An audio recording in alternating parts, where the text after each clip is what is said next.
Hello दोस्तों, कैसे हैं आप सब। एक बार फिर से स्वागत है इस YouTube चैनल पर और मैं हूं आपका नेमी सर।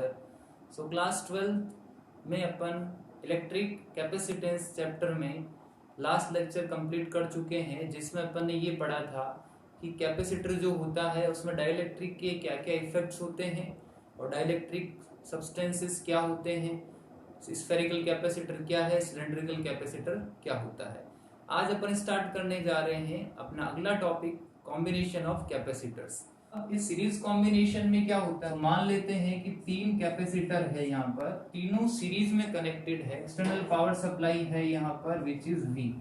जब भी सीरीज कॉम्बिनेशन की बात करेंगे तो हर कैपेसिटर के रेस्पेक्ट में पोटेंशियल डिफरेंस जो होगा वो डिफरेंट होगा। यहाँ पर इसके रेस्पेक्ट में पोटेंशियल V1, यहाँ पर V2 एंड यहाँ पर V3। तो यहाँ पर अगर चार्ज प्लस क्यू है, यहाँ हो जाएगा माइनस क्यू, इधर प्लस क्यू होगा, यहाँ माइनस क्यू, यहाँ प्लस क्यू, यहाँ माइनस क्यू। कहने का मतलब है कि सीरीज कॉम्बिनेशन में जो हमेशा चार्ज है, अगर बोले क्यू तो क्यू तो सेम होगा और वी यहाँ पे डिफरेंट होगा। Potential will be different but charge is same. जैसा कि डायग्राम में आप देख पा रहे हैं कि यहां से अगर मैं लिखूं तो V equals to V1 plus V2 plus V3। अपन ने फॉर्मूला पढ़ा है Q इक्वल्स टू CV, इसका मतलब ये हो गया V equals to Q upon C। ये कितना हो जाएगा Q अपॉन C। ये पोटेंशियल है पूरे सर्किट का। ये जो C आएगा ये भी पूरे सर्किट का होगा। इसको लिखा जाता है C इक्विवेलेंट। V1 कितना हो जाएगा with respect to capacitor first, ये होगा यहाँ पर Q by C1 with respect to second, Q by C2 with respect to third, Q by C3। Q common आ रहा है सब में से, 1 upon C equivalent becomes 1 upon C1 plus 1 upon C2 plus 1 upon C3। This is the formula of equivalent capacitance in series combination. ये series combination का formula होता है। इसमें अब मान लीजिए दो कैपेसिटर पैरेलल में कनेक्ट है, बेसिकली फॉर्मूला यही लगाएंगे, बट जब अपन बात करें if 1 upon C equivalent equals to 1 upon C1 plus 1 upon C2, दो कैपेसिटर आपको दे रखे, इसको जब सॉल्व किया जाता है तो ये फॉर्मूला आता है C1 C2 upon C1 plus C2। तो ये एक स्पेशल कंडीशन है कि जब भी दो कैपेसिटर्स आपको दे रखे हैं तो ऐसे सॉल्व करने की बजाय अगर ऐसे करेंगे तो रॉन्ग होने के चांसेस बहुत कम हो जाते हैं। सेकंड टाइप है आपका पैरेलल कॉम्बिनेशन। वही आपने तीन कैपेसिटर माने हैं, तीनों इस बार पैरेलल कॉम्बिनेशन में कनेक्ट है। ये तीन कैपेसिटर तीनों पैरेलल कॉम्बिनेशन में कनेक्ट है। यहाँ कोई एक्सटर्नल सोर्स दे रखा है ऑफ V पोटेंशियल डिफरेंस, इसका कैपेसिटेंस है C1, ये हो गया C2 और ये C3।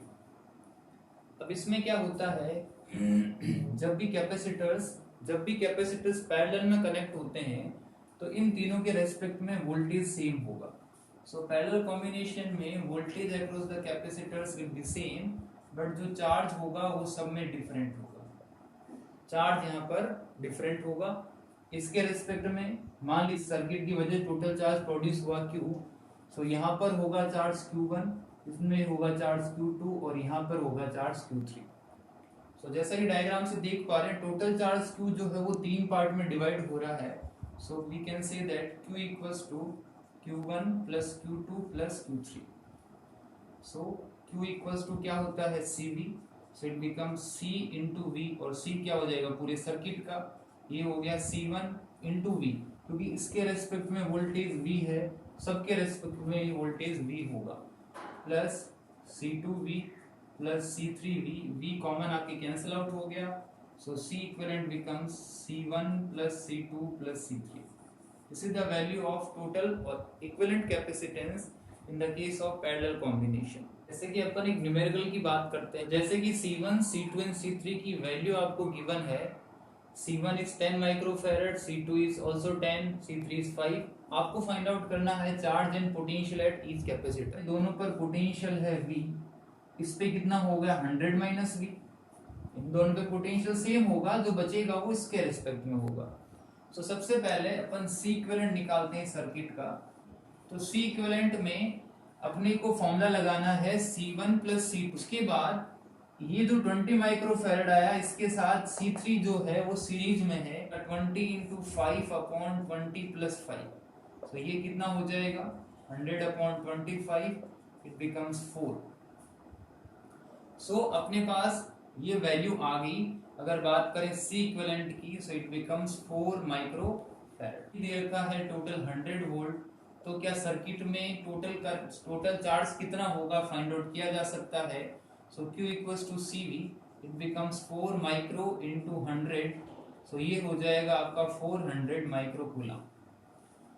अब ये जो चार्ज है यहाँ से स्टार्ट हुआ 400 माइक्रो कूलम, सबसे पहले दो पार्ट में वो डिस्ट्रीब्यूट होगा।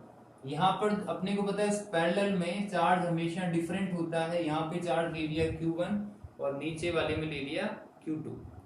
सो क्या यहाँ पर Q1 रेशियो Q2 निकाला जा सकता है। जी बिल्कुल बोला जा सकता है, क्योंकि Q इक्वल टू होता है CV। सो ये हो गया आपका C1, पोटेंशियल तो दोनों का सेम है ही आपका। सो यहाँ पे बोला जा सकता है C1 रेशियो C2। अब C1 रेशियो C2 कितना हो गया, तो ये हो गया 1:1। कहने का मतलब दोनों में चार्ज जो है 1:1 में इक्वली डिवाइड होगा। सो टोटल चार्ज यहाँ पे कितना था 400 माइक्रोकूलम। सो यहाँ से बोला जा सकता है Q1 की वैल्यू इतनी आ जाएगी और Q2 की वैल्यू भी यही रहेगी। सो यहाँ पे चार्ज डिस्ट्रीब्यूट हो गया। अब यहाँ आने के बाद जैसे यहाँ पर आया तो इसके साथ में ये तो सीरीज में है, सो इस पे चार्ज इक्वल रहेगा। सो Q3 पे चार्ज हो जाएगा 400 माइक्रोकूलम, क्योंकि सीरीज में हमेशा चार्ज सेम होता है। पैरेलल में चार्ज डिफरेंट हो गया था और सीरीज में चार्ज सेम होता है। सो ये वैल्यू आ गई सब पे चार्ज की। अब फाइंड आउट करना है पोटेंशियल। सो सबसे पहले अगर बात करूं मैं V1 की, सो V1 हो जाएगा Q1/C1। Q1 कितना निकाला अपन ने 200 माइक्रोकूलम अपॉन C1 आपको दे रखा है 10 माइक्रोफैरड। सो ये कैंसिल आउट हो गया और यहाँ पे बचा आपका 20 वोल्ट। V1 के रेस्पेक्ट में आया 20 वोल्ट। ऐसे ही आप डायग्राम में अगर देखिए तो ये V2 जो होगा इसके रेस्पेक्ट में सेम ही आना चाहिए। चेक कर सकते हैं Q2/C2। Q2 है यहाँ पे 200 माइक्रो और C2 है यहाँ पे 10 माइक्रोफैरड। कैंसिल आउट होके ये भी आ जाएगा 20 वोल्ट। तो 20 वोल्ट इन दोनों के रेस्पेक्ट में है, यहाँ बचेगा 80 वोल्ट। ये भी आप कैलकुलेट कर सकते हैं। तो V3 equals to Q3/C3। Q3 है आपका 400 माइक्रोकूलम और C3 है आपका 4 माइक्रोफैरड। कैंसिल आउट होके ये यहाँ पे आ जाता है 80 वोल्ट। सो पोटेंशियल की वैल्यू थर्ड वाले पे आ गई 80 वोल्ट। तो ऐसे अपन न्यूमेरिकल्स में सीरीज पैरेलल कॉम्बिनेशन का यूज कर सकते हैं। सेकेंड टाइप के आपको ऐसे क्वेश्चंस मिलेंगे जिसमें आपसे पूछा जाएगा इक्विवेलेंट कैपेसिटेंस कितना होगा। सो देखिए जैसे कि आप देख पा रहे हैं ये कैपेसिटर की प्लेट के बीच में 3 अपन डाइलेक्ट्रिक इंसर्ट करे हैं। K1, K2, K3 are the dielectric constant. Similar here, difference ये है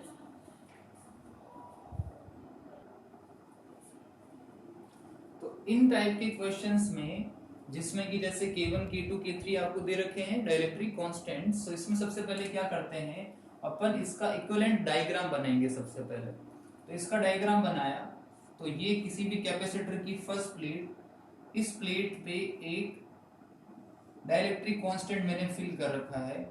फिर ये इसकी दूसरी प्लेट, इसकी दूसरी प्लेट से नेक्स्ट की फर्स्ट प्लेट कनेक्ट है। तो कुल मिला के इन तीनों को मैंने अलग अलग कैपेसिटर्स का सिस्टम मान लिया। ये कैपेसिटर 1 फॉर्म कर रहे हैं, ये सेकंड फॉर्म कर रहे हैं, ये थर्ड फॉर्म कर रहे हैं। यहाँ पर ये C1 है, ये C2 है, ये C3 है। ये हो गया A, ये हो गया B। अब ये करने से क्या इजी हो गया, ये करने से क्या हो गया कि जैसे अब कंप्लीटली फिल कौन से डाइलेक्ट्रिक कांस्टेंट से है K1 से। इस पे डाइलेक्ट्रिक कांस्टेंट है K1, इस पे डाइलेक्ट्रिक कांस्टेंट है K2, इस पे K3। अब ये कंप्लीटली फिल्ड है इन डाइलेक्ट्रिक कांस्टेंट से। यहाँ पर ये आपको ध्यान रखना है कि इनकी डिस्टेंस कितनी है। सो जैसा कि आप देख पा रहे हैं इन सब की डिस्टेंस है ये d/3, ये d/3, ये d/3। इनके एरिया पे कोई फर्क नहीं पड़ा, क्योंकि कैपेसिटेंस का जो फॉर्मूला होता है वो होता है ε0 A/d। तो आपको चेक करना है area as well as distance between the plate. जैसे कि देखिए यहाँ पर आते हैं, ये प्लेट A है, ये दूसरी प्लेट बी से कनेक्ट है, ये बी हो गई, ये ए हो गई। ए से फिर से यहाँ से दूसरा कैपेसिटेंस कंडक्ट है, तो ये कैपेसिटर कनेक्ट हो गया। उसकी दूसरी प्लेट किसी दूसरे कैपेसिटर से कनेक्ट है, और ये टोटल मिला के यहाँ से कनेक्ट है डी से। तो ये बना यहाँ पर आपका C1, ये C2, ये C3। अब यहाँ पर क्या है, इसकी डिस्टेंस देखें, डिस्टेंस कितनी है इसकी d है। इसकी डिस्टेंस देखें तो d/2, इसकी डिस्टेंस देखें तो d/2। अब अपने को C इक्विवेलेंट निकालना है। तीनों अगर सीरीज में होते हैं तो अपन कैसे निकालते हैं, 1/C इक्विवेलेंट इक्वल्स टू, ये फॉर्मूला यूज करते हैं अपन। सो यहाँ पर C1, C2, C3 की वैल्यू क्या हो जाएगी, तो C1 कितना होगा, तो C1 becomes epsilon not A/D। ये कब होता है, जब कुछ भी अपन इंसर्ट नहीं करा हो, दोनों के बीच में मीडियम हो, एयर या फ्री स्पेस। अब यहाँ पे इंसर्ट कर दी डाइलेक्ट्रिक स्लैब जिसका डाइलेक्ट्रिक कांस्टेंट है K1। एरिया में कोई इफेक्ट नहीं हुआ बट डिस्टेंस 1/3 हो गई, सो ये हो जाएगा D/3, 3 ऊपर चला गया। सिमिलरली अगर बात करें अपन C2 की बात करें तो ये एप्सिलॉन नॉट A/D, D भी यहाँ पर D/3 है और ये कांस्टेंट है K2। C3 की बात करें तो ये भी आ जाएगा epsilon not A/D/3 into K3। सो ये वैल्यू है C1, C2, C3 की। ये वैल्यू यहाँ पे रख के इसको सॉल्व किया जा सकता है और इस सिस्टम का C इक्विवेलेंट कैलकुलेट किया जा सकता है। यहाँ बात करते हैं अब सबसे पहले ये दोनों सीरीज के अंदर, तो सीरीज के अंदर क्या हो जाएगा, C2 C3 upon C2 sorry तो सीरीज के अंदर C2 C3 upon C2 plus C3। इसके साथ ये पैरेलल, तो पैरेलल में हमेशा प्लस होते हैं, so it becomes C equivalent of system. अब यहाँ पर C1 C2 C3 क्या है, तो सबसे पहले बात करते हैं C1 की। यहाँ ध्यान से देखें तो इसने आधा एरिया कवर करा है। यहाँ पर देखिए, यहाँ पर कंप्लीट एरिया था, सबका एरिया इक्वल था, बट यहाँ पर ये ओनली हाफ एरिया कवर कर रहा है। सो ये हो जाएगा एप्सिलॉन नॉट A, तो हाफ कर रहा है तो A/2 into D।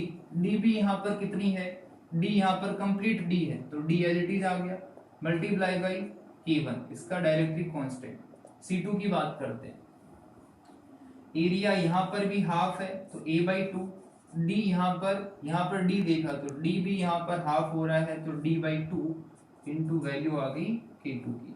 Similarly C3 की बात करें तो ये आ जाएगा epsilon not A upon area इसमें आधा हो रहा है A/2, डिस्टेंस भी आधी हो रही है, मल्टीप्लाई बाई K3।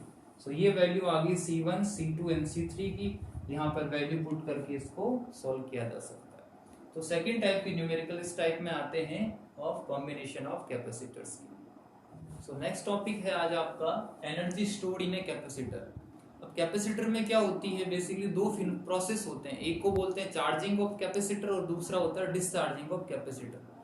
तो कैपेसिटर को जब चार्ज करना होता है तो किसी भी एक्सटर्नल सोर्स से कनेक्ट कर दिया जाता है, फॉर एग्जांपल बैटरी से। अपन ने ये माना कि दो प्लेट्स है, यहाँ पर कैपेसिटर की कोई भी दो प्लेट्स है। सबसे पहले ये दोनों प्लेट जो है अनचार्ज्ड है। अब अनचार्ज प्लेट है, सो सबसे पहले अपन ने इस प्लेट नाम 1 नाम दिया, ये प्लेट 2 है। सबसे पहले अपन ने यहाँ से इलेक्ट्रॉन्स निकाल के यहाँ पर ट्रांसफर करने स्टार्ट कर दिए। मान लीजिए इलेक्ट्रॉन निकल के यहाँ से यहाँ ट्रांसफर हो रहे हैं, ऐसे ये सारे इलेक्ट्रॉन यहाँ से यहाँ ट्रांसफर हो रहे हैं। तो इलेक्ट्रॉन ट्रांसफर हुए तो इस पे चार्ज आ गया पॉजिटिव चार्ज और यहाँ पर आ गया नेगेटिव चार्ज। सो मान लीजिए इलेक्ट्रॉन ट्रांसफर करने के बाद इस पे चार्ज हो गया अब Q' और इस पे हो गया -Q'। पहले दोनों प्लेट्स अनचार्ज प्लेट थी। जैसे ही अपन ने एक्सटर्नल सोर्सेस को कनेक्ट करा, लेट्स सपोज कोई भी एक्सटर्नल सोर्स है, बैटरी मान लीजिए, इससे जब भी कनेक्ट करेंगे V पोटेंशियल डिफरेंस की बैटरी, सो यहाँ पर पॉजिटिव चार्ज डेवलप हो गया, यहाँ पर नेगेटिव, क्योंकि some electrons are transferred from this plate 1 to plate 2। So इस पे आ गया, लेट्स सपोज उस इंटरमीडिएट कंडीशन में इस पे चार्ज है Q' और इस पे है -Q'। अपन ने यहाँ से स्टडी स्टार्ट करी अपन ने। अब अपन ने देखा कि यहाँ से कोई चार्ज dQ' ट्रांसफर हो रहा है। अपन ने देखा कि यहाँ से कोई चार्ज dQ' ट्रांसफर हो रहा है। अब सबसे पहले बात करते हैं कि इलेक्ट्रॉन को यहाँ से यहाँ तक लाया गया। देखिए, सबसे पहले एक इलेक्ट्रॉन वहां पर गया, ठीक है, हो गया। ऐसे 4-5 इलेक्ट्रॉन वहां इकट्ठे हो गए। जैसे ही लेट सपोज 10वें नंबर के इलेक्ट्रॉन को वहां पे ट्रांसफर करेंगे, सो पहले से वहां पर इलेक्ट्रॉन्स प्रेजेंट है, वो उसको क्या करेंगे, रिपेल करेंगे। सो एक्सटर्नल एजेंसी को, यहाँ पर एक्सटर्नल एजेंसी कौन है, बैटरी, बैटरी को यहाँ पर एक्स्ट्रा वर्क करना पड़ेगा इस इलेक्ट्रॉन को यहाँ से यहाँ तक पहुंचाने में। सो वो वर्क कितना होगा वो अपन कैलकुलेट कर सकते हैं। सो इस चार्ज की बात करिए dq डैश, सो एक प्लेट से दूसरी प्लेट तक dq चार्ज को मूव करने में कितना वर्क डन हुआ, so it becomes dw, and dw अपने को पता है क्या होता है, v dq। पोटेंशियल का क्या फॉर्मूला होता है, वर्क डन अपॉन चार्ज। यहां पर dq क्या है, तो dq डैश है, तो पोटेंशियल में जो चेंज हुआ उसको मैंने ले लिया v dash. v dash is what, v dash is change in potential. Total potential ये था, बट जब ट्रांसफर होते रह रहे हैं, वो कंटिन्यूसली होते जा रहे हैं, उस टाइम जो चेंज हुआ पोटेंशियल में वो हो गया v डैश। यहाँ पर v डैश क्या होगा, सो v डैश की अगर बात करें कि v डैश को क्या लिखा जा सकता है, यहाँ पे v डैश यहाँ पर पोटेंशियल है जब इस पे q डैश चार्ज था और इस पे माइनस q डैश चार्ज था, सो ये हो जाएगा चार्ज अपॉन कैपेसिटेंस। ये फॉर्मूला आप पढ़ चुके हैं q इक्वल्स टू cv के अंदर। So v dash equals to charge upon capacitance. Capacitance की वैल्यू पे कोई इफेक्ट नहीं हुआ, यहाँ पर कैपेसिटेंस है इसका c। सो ये v डैश की वैल्यू हो गई, यहाँ पे पुट की जा सकती है। So small work done becomes q dash upon c into q dash q d dq dash. So ये हो गया स्मॉल वर्क डन। अब ऐसे करते करते मान लीजिए कंप्लीट चार्ज को ट्रांसफर करना है। कंप्लीट चार्ज अपने पास टोटल चार्ज है यहाँ पर q, इस q चार्ज को ट्रांसफर करना है। So work done, complete charge q को वहां पर ट्रांसफर करना है, तो उस केस में वर्क डन हो जाएगा integration of dw, so it becomes q dash upon c into dq dash. Limit आएगी इसकी q डैश की। सो पहले यहाँ पर चार्ज कितना था, अनचार्ज था 0। अब कंप्लीट चार्ज q ट्रांसफर करना है, तो लिमिट आ जाएगी 0 टू q।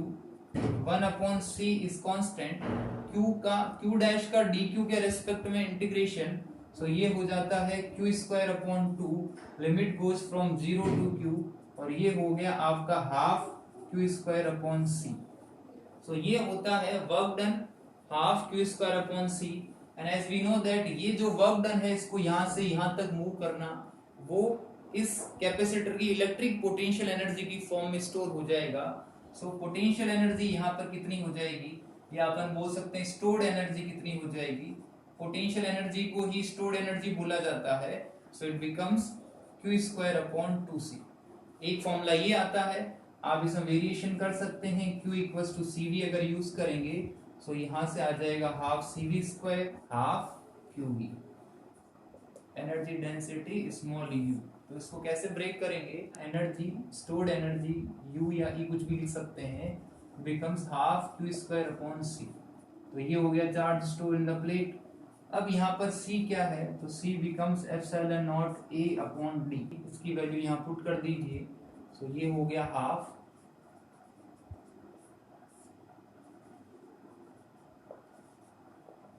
ये कैंसिल आउट हो जाएगा, यहाँ क्या बचेगा, हाफ सिग्मा अपॉन एप्सिलॉन। इसको अपन क्या करते हैं, ऊपर नीचे एप्सिलॉन नॉट से मल्टीप्लाई कर देते हैं।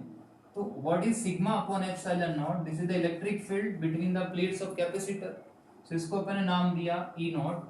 सो ये हो गया half E not square a into d epsilon naught a into d। a into d is what, area into distance becomes volume of plates। so ये हो गया energy equals to half epsilon naught e square into volume। Basically energy density क्या होता है, ये होता है आपका energy per unit volume. So energy तो अपने पास है, energy stored, so energy stored per unit volume हो जाएगा energy density. So it becomes half epsilon naught e square, और इसको बोला जाता है एनर्जी डेंसिटी। तो सबसे पहले बात करें कि टोटल एनर्जी कितनी, तो आपको ध्यान रखना है कि सीरीज में क्या कांस्टेंट होता है। तो चार्ज इज कांस्टेंट, तो फॉर्मूला यहाँ पर आप लगाएंगे q स्क्वायर अपॉन 2c।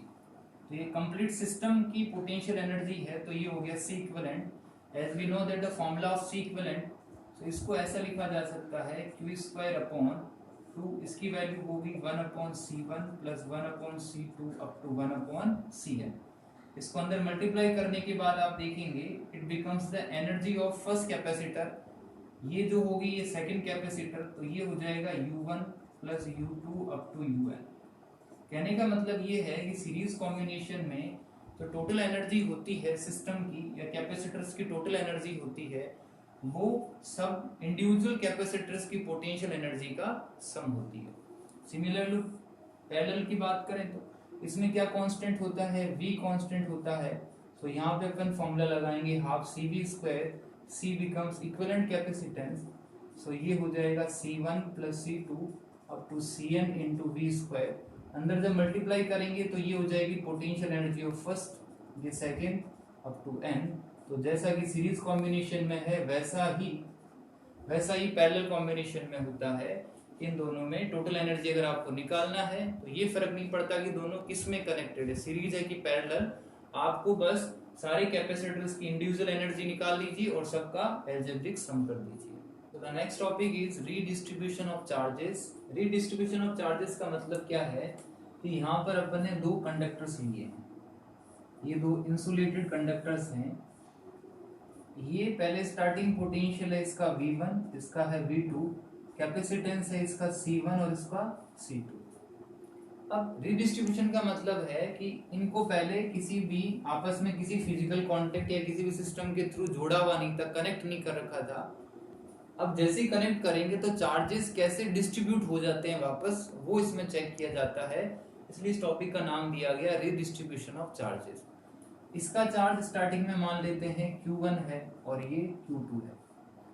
अब यहाँ पर अगर चार्ज Q1 की बात करें तो आप क्या लिखेंगे, C1 V1 और यहाँ पर हो गया C2 V2। टोटल चार्ज कितना हुआ, तो total charge Q becomes Q1 plus Q2, तो C1 V1 plus C2 V2, equation number, ये कंडीशन नंबर फर्स्ट हुई। अब अपन ने क्या करा, इन दोनों कंडक्टर्स को किसी एक वायर से कनेक्ट कर दिया, किसी एक वायर से कनेक्ट कर दिया, ये कोई वायर से कनेक्ट कर दिया। यहां पर अब क्या होगा, तो इसका कैपेसिटेंस C1, इसका capacitance C2। What about voltage and charge, तो होता क्या है कि जैसे ही इसको एक वायर से कनेक्ट कर दिया तो जो कुछ चार्जेस होंगे वो मान लेते हैं इसका पोटेंशियल ज्यादा, इसका पोटेंशियल कम। अपन ये भी कंसिडर कर लिया कि V1 बड़ा है V2 से, तो V1 बड़ा है V2 से, तो चार्जेस हमेशा higher potential to lower potential flow करते हैं। तो जब इसका पोटेंशियल ज्यादा था, इसका कम था, चार्जेस फ्लो करना स्टार्ट हो गए। फ्लो करते गए, कब तक फ्लो करेंगे, तो अपने को पता है तब तक फ्लो करेंगे जब तक इनका पोटेंशियल इक्वल नहीं हो जाता। तो मान लीजिए फ्लो करने के बाद इन दोनों का पोटेंशियल हो गया V, इन दोनों का पोटेंशियल कितना हो गया V, और इनकी जो चार्जेस है इनकी वैल्यू होगी Q1 डैश और ये हो गया Q2 डैश, क्योंकि आफ्टर द रीडिस्ट्रीब्यूशन ये वैल्यू है। सो अब यहाँ पर चार्ज कितना है, Q1 dash equals to C1 into V, यहाँ पे Q2 डैश कितना आएगा C2 into V। Total charge कितना आ गया, अगर बात करें यहाँ पर टोटल चार्ज कितना है, so total charge becomes Q1 dash plus Q2 dash. तो Q1 डैश की वैल्यू पुट करी और Q2 डैश की वैल्यू पुट करी। ये तो कनेक्ट वायर कनेक्ट होने से पहले का केस है और ये कनेक्ट करने के बाद का केस है। तो पहले टोटल चार्ज इतना था, अब टोटल चार्ज इतना है। सो अपने को पता है अकॉर्डिंग टू बोलता है कि जितना चार्ज पहले है उतना ही चार्ज बाद में होगा। तो पहले चार्ज कितना था C1 plus C2 equals to C1 V1 plus C2 V2, और बाद में कितना है C1 plus C2 into V। V अगर आप ध्यान से देखें तो इन दोनों का इक्वल पोटेंशियल है, सो इसको नाम दिया जाता है common potential, this is known as common potential.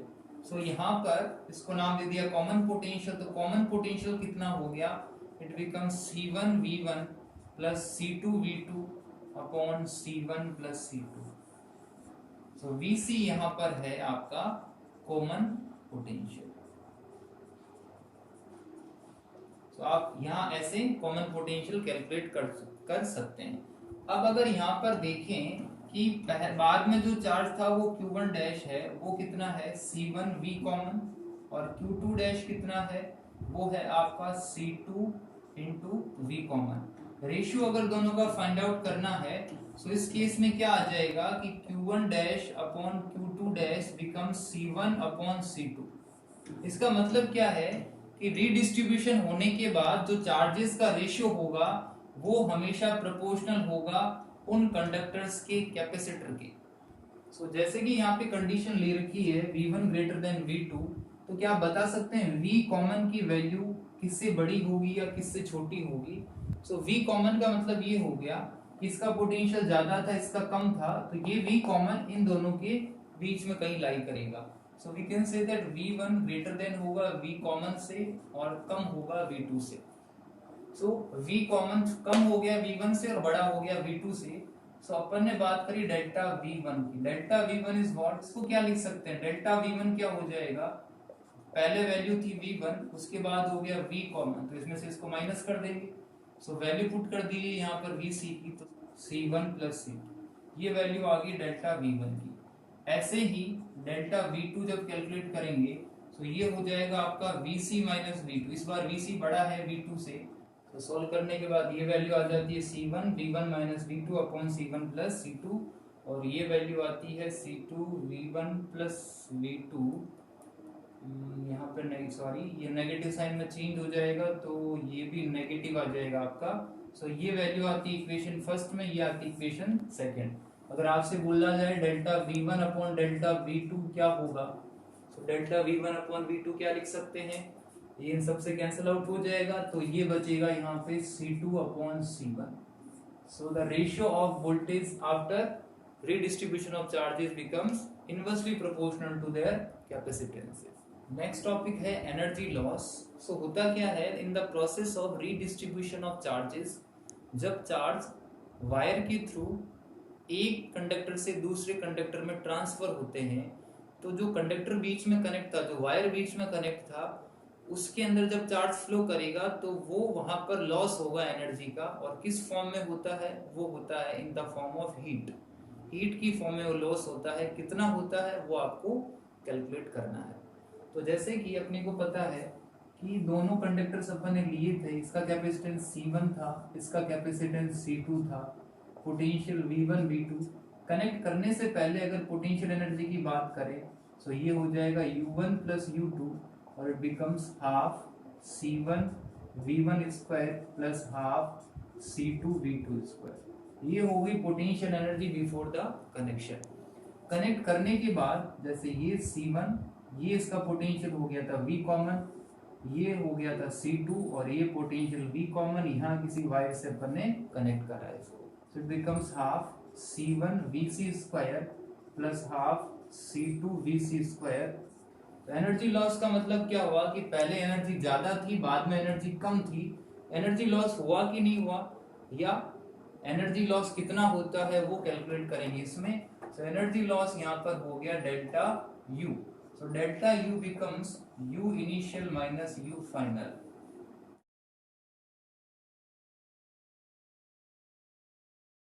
VC की वैल्यू पुट करेंगे कॉमन पोटेंशियल, जो कि अपने को पता है VC इक्वल्स टू होता है C1 V1 plus C2 V2 upon C1 plus C2। इसको सॉल्व करने के बाद जो वैल्यू आएगी वो आएगी डेल्टा U की।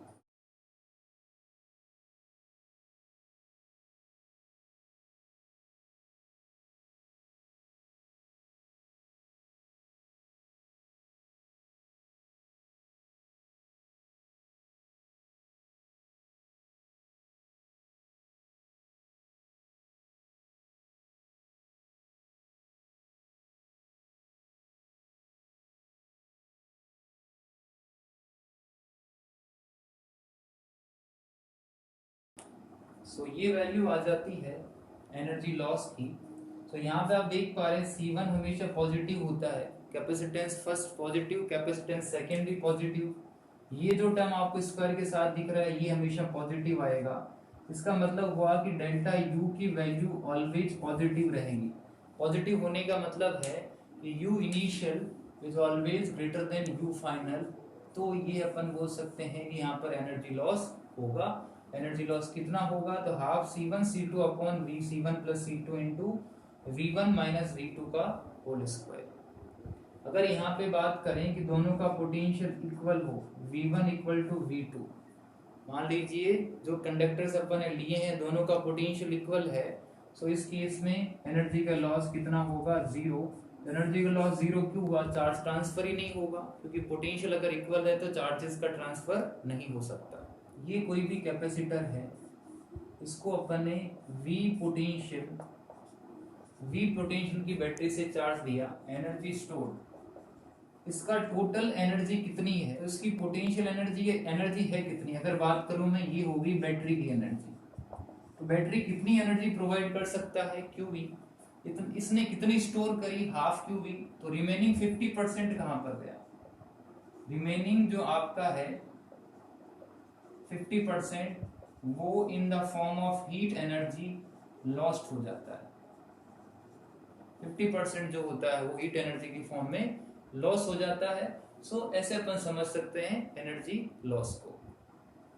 सो नेक्स्ट टॉपिक है आपका कि इफेक्ट ऑफ डाइलेक्ट्रिक क्या होता है। जब किसी सर्किट में डाइलेक्ट्रिक इंसर्ट करने से पहले ही अपन ने बैटरी को डिस्कनेक्ट कर दिया, बैटरी कनेक्ट रहने के बाद अगर अपन डाइलेक्ट्रिक इंसर्ट करा हो, तो बेसिकली इन क्वांटिटीज पे क्या इफेक्ट होगा, charge, electric field, potential, capacitance and stored energy.